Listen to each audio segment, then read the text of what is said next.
Skarloey and Rheneas were resting in their shed, watching the two new engines being unloaded. Their owner and controller came out to meet them. "Those," announced the owner, "are our new engines. They will be here to look after the whole line while you two are in an overhaul." "Which one of us will be going first, sir?"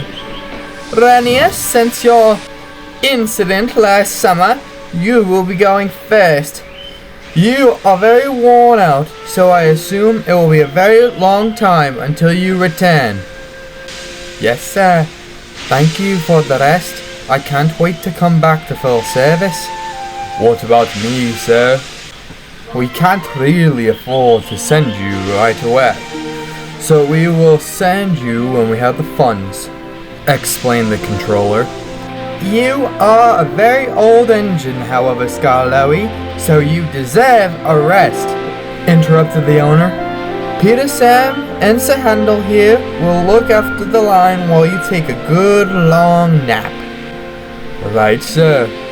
The little old engine looked sadly down at the rails. His owner comforted him. "Brighten up. It won't be too long until you'll be pampered and polished. In the meantime, you will be put in the open shed so you can see everything." "Okay, sir." Skarloey still had his doubts. Just then the controller spoke up. "Sir Handel, you must help us load Rheneas up." "Yes, sir." "Well, I guess this is goodbye for now." "Yes, but we will return, dear brother, and when we do, it will be just like old times." "Yes, with a few new faces."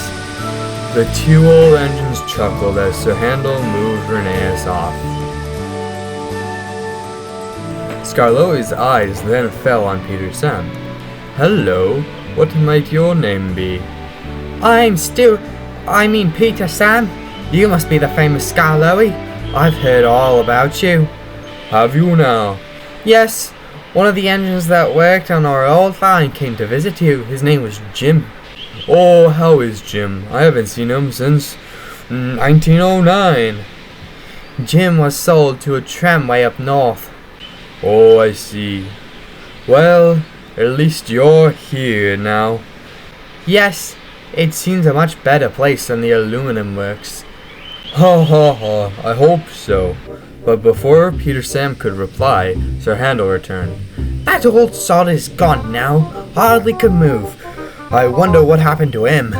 Sir Handel looked around. "What a small shed.